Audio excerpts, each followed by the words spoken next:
Bonjour, je suis Sébastien. Aujourd'hui, on va faire une vidéo pour le groupe Soluti. On va vous présenter un traitement de charpente, mais avant de vous présenter le traitement de charpente, on va vous présenter bien entendu tous les éléments qu'il va falloir pour pouvoir réaliser un traitement de qualité, dans de bonnes conditions et surtout qu'il soit un traitement dit efficace.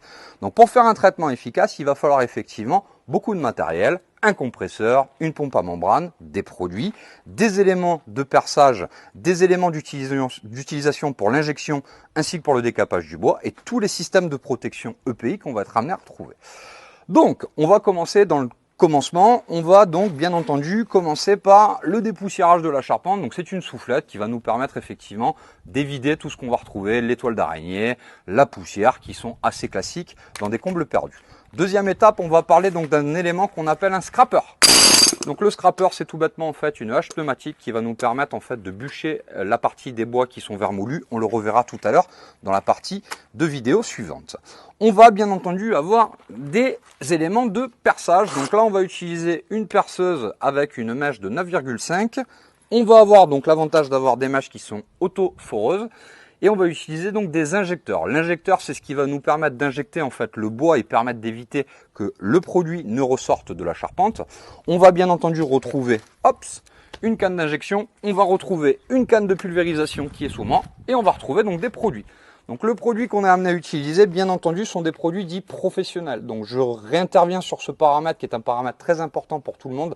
Ces produits-là, vous ne les trouverez pas en grande distribution puisque pour pouvoir avoir ce type de produit, il faut impérativement une certification qu'on appelle la certi biocide. Les produits, voilà à quoi ils vont ressembler. Donc ce sont des gels. Ces gels sont des gels auto-pénétrants. Et la différence entre un produit de grande distribution et un produit professionnel, c'est tout bêtement une certification qui fait qu'aujourd'hui, le grammage de matière active que vous allez retrouver chez des grands distributeurs et les produits qu'on va avoir nous sont grammés largement de façon supérieure, ce qui fait qu'on va avoir une efficacité qui va être bien entendu très différente. Deuxième paramètre, on va parler bien entendu d'EPI. Alors au niveau des EPI, on va utiliser donc pour nos petites oreilles au moment du scraper un casque anti-bruit. On va avoir donc des gants bien entendu qui seront des gants pour la partie chimique. On va avoir un masque à poussière, une cotte donc qui est tout bêtement en fait une combinaison étanche et un masque quand on va faire donc la partie d'injection puisqu'on est sur des produits qui sont volatiles et dits toxiques, donc il va falloir se protéger.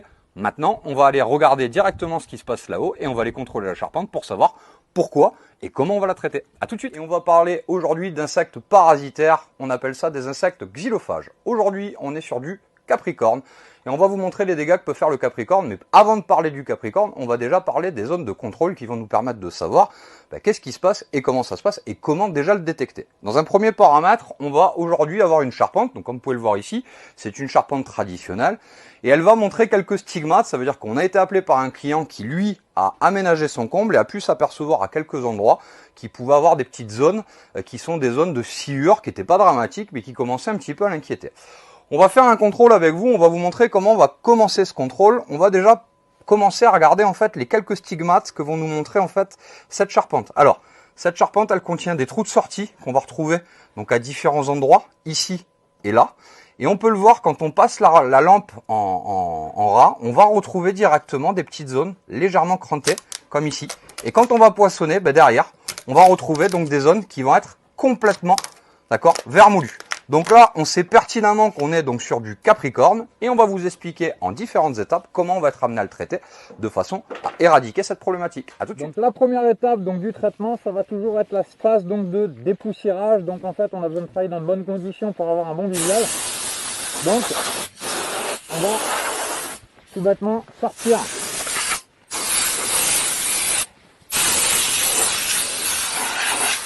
et vider complètement toutes les zones qui elles vont être naturellement chargées de sciure, de poussière, c'est classique.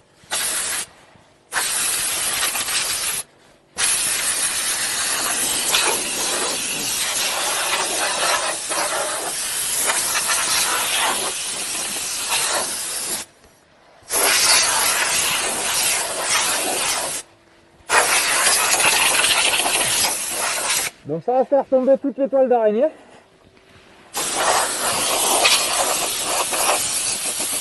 Un petit peu de poussière.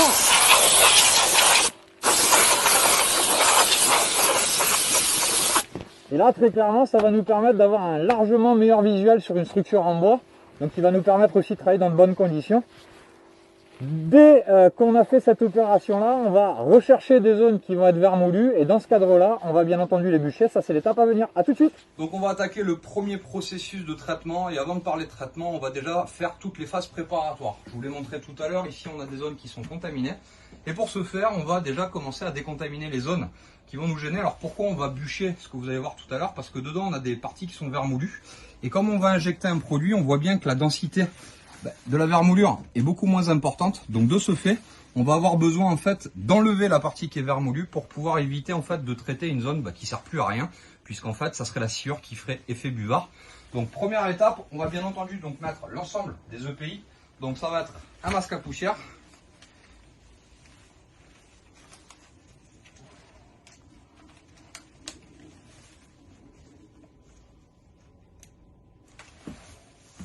Une paire de lunettes, bien entendu. Le casque anti-bruit.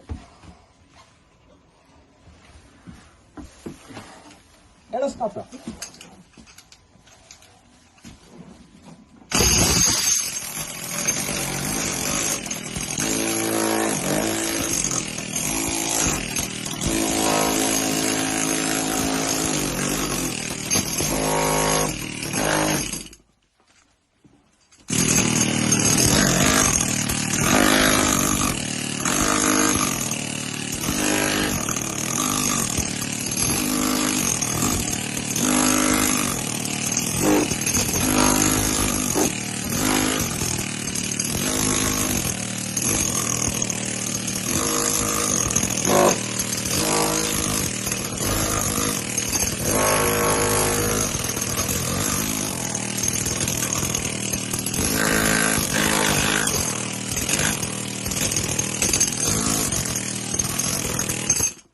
Comme tu peux le voir ici, dès le moment où le scraper n'arrive plus à rentrer, ça veut dire qu'on arrive à la partie du bois sain. Et sur la deuxième étape, on va utiliser tout à l'heure donc un élément qui va nous permettre de tout dépoussiérer. Mais ça, c'est l'étape suivante. Donc là, on va commencer à rentrer dans le vif du sujet, donc du traitement de charpente. C'est-à-dire qu'on a fait toutes les phases préparatoires au traitement. Maintenant, on va commencer à parler du traitement. Pour ça, on va donc utiliser une mèche autoforeuse, d'accord? Et on va venir percer le bois. Donc, au départ, cette opération, on va la réitérer toutes les 30 cm en quinquant.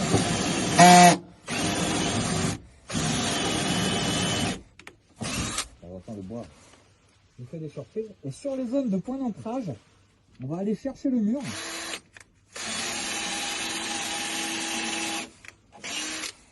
Et on va faire 2 trous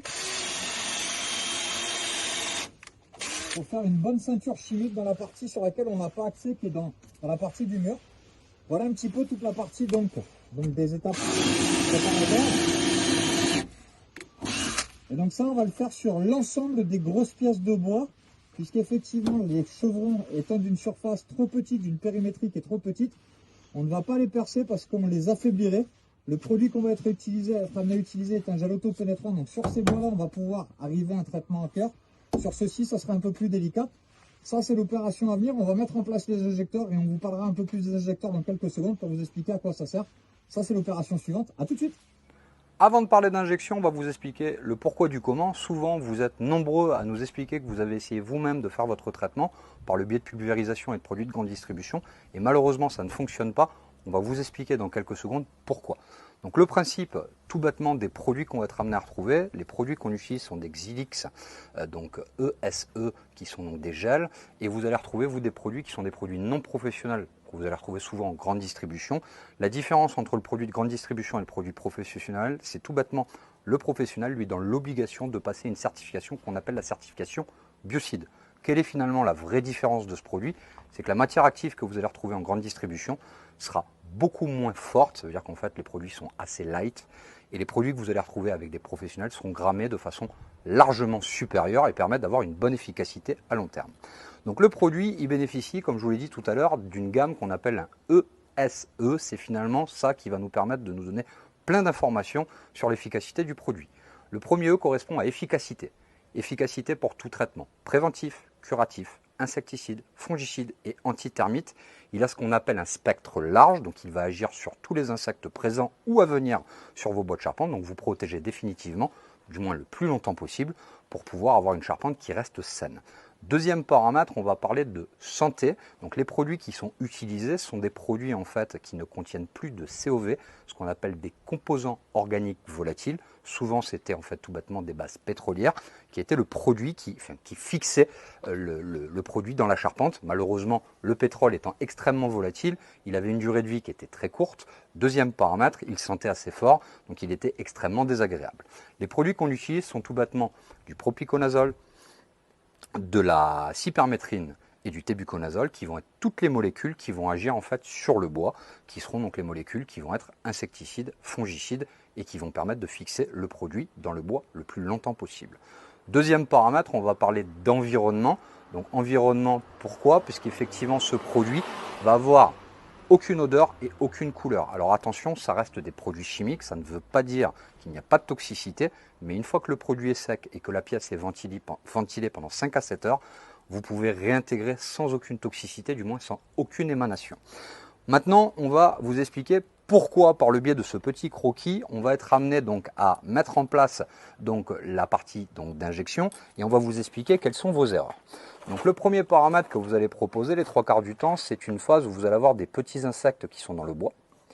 Et le risque, c'est en fait de pulvériser le bois et de se dire, une fois qu'on a pulvérisé, finalement, on a réglé la problématique charpente. Sauf que nos insectes sont à l'intérieur. Et comme je vous le disais tout à l'heure, le bois n'est pas une éponge. Et le produit, quand vous allez le pulvériser, finalement, vous allez le laisser pénétrer sur quelques millimètres exclusivement. D'accord ? L'insecte étant déjà dans le bois, lui a tendance à vouloir sortir à un moment ou à un autre. Finalement, c'est comme si on enfermait le loup dans la bergerie et l'insecte, lui, va se rapprocher du cœur du bois. Donc nous, on va mettre en place tout bêtement une connaissance sur la structure du bois. Ça veut dire que quand vous étiez petit, la maîtresse vous a dit, le bois est constitué de veines, ce qu'on appelle nous des canaux médulaires. Et ces veines, nous, on va percer donc le bois, comme on vous l'a montré tout à l'heure, aux 2/3. On va donc mettre en connexion l'ensemble de ces veines et au bout, on va mettre un petit injecteur, comme je vous le disais tout à l'heure, qui est muni d'une petite bille, qui elle va faire anti-retour. Et on va venir avec une pompe hydraulique reliée à un fût de produit. On va le voir tout de suite. Donc nous avons ici cette pompe hydraulique qu'on appelle nous des pompes à membrane et nous avons donc le produit. On va donc mettre en place ce qu'on appelle la canne d'aspiration qui elle va rentrer dans la machine va mettre de la pression et en mettant de la pression, on va venir donc injecter le bois comme je vous l'expliquais tout à l'heure et on va mettre en connexion tous les canaux médulaires en contaminant toute la matière nutritive en partant du cœur vers l'extérieur. Cette opération sur les grosses pièces va être réitérée toutes les 30 cm en quinconce. Sur les chevrons, étant donné que la périmétrie est beaucoup trop faible, on aurait plus tendance à affaiblir la structure du bois. Donc on ne la percera pas puisque le gel étant autopénétrant va pouvoir traiter sur une périmétrie qui sera supérieure à 8 cm. Voilà un petit peu comment va se préposer la prochaine étape que nous allons mettre en place. Et ça, c'est l'étape suivante. Donc on va mettre en place les injecteurs. Alors qu'est-ce que c'est qu'un injecteur? C'est nul autre en fait qu'un graisseur pour machine agricole qui est muni, je ne sais pas si vous l'entendez, d'une petite bille. Cette bille elle fait office d'anti-retour, ce qu'on appelle un clapet d'anti-retour. On va bien entendu en mettre donc, dans tous les orifices qui ont été percés en amont, d'accord. Hop. Donc on va pas tous les mettre parce que ça serait pas très intéressant de devoir mettre des injecteurs, mais on va vous montrer quand même comment on va être amené donc à les frapper. Et donc là, à l'aide d'un marteau, on va tout bêtement en fait frapper nos injecteurs. Vous l'avez compris, rentre en force. Le but c'est vraiment que l'injecteur ne puisse plus sortir donc, de la pièce de bois. Puisque là on va injecter donc en pression et dans ce cadre-là, il est impératif sur ce type de périmétrie d'injecter. J'entends déjà certains m'expliquer que le bois ne s'injecte plus parce que grâce au gel, on peut aller à cœur partout. Sur des chevrons de petites sections comme ceci, oui. Sur des pièces de bois comme celle-ci qui vont être aussi importantes, non. Donc on n'oublie pas la phase de perçage et d'injection qui est une phase de super importante parce qu'autrement, malheureusement, la qualité du traitement sera de mauvaise qualité. Mais ça, on verra tout à l'heure à quoi correspond le traitement. C'est l'étape suivante. Donc nous voilà sur la phase d'injection qui va être finalement la phase la plus importante du traitement. qu'est-ce qu'on va faire et comment on va le mener? On a donc notre canne qui est reliée donc à notre planche à membrane qu'on verra tout à l'heure, et on va donc venir injecter en maintenant la pression dans les injecteurs. Donc le but de l'opération, c'est vraiment que le bois, le produit se diffuse complètement, d'accord? Donc on va maintenir et on va s'apercevoir que le bois en fait va laisser se diffuser complètement le produit. Quand ça commence à couler, c'est bon signe. Hop. Vous voyez, le produit se diffuse tout tranquillement. Hop. Et on va donc laisser le produit faire son travail. Donc là, on va empoisonner finalement toute la matière nutritive de l'insecte en partant du cœur vers l'extérieur, on le voit bien. On voit bien cette sorte de mayonnaise en fait qui elle est un gel. Donc l'avantage de ce gel, c'est qu'on va être amené à pouvoir traiter à cœur et que le produit va pouvoir se diffuser tranquillement. Et cette opération, on va les réitérer sur toutes les grosses pièces. D'accord? On peut le voir de l'autre côté, ça a déjà été fait. Sur la partie des chevrons, on ne va pas opérer de la même façon puisque techniquement parlant, le bois il y a une périmétrie qui est inférieure, qui est trop faible. On ne va pas prendre le risque de l'injecter, on va utiliser donc ce fameux gel autopénétrant qui permettra lui de le traiter à cœur. Mais ça, c'est l'opération à suivre. À tout de suite. Donc nous voilà sur l'étape de fin. L'étape de fin, c'est relié donc à une double pulvérisation. Alors qu'est-ce qu'on va faire? On va avoir une canne. Vous l'avez compris.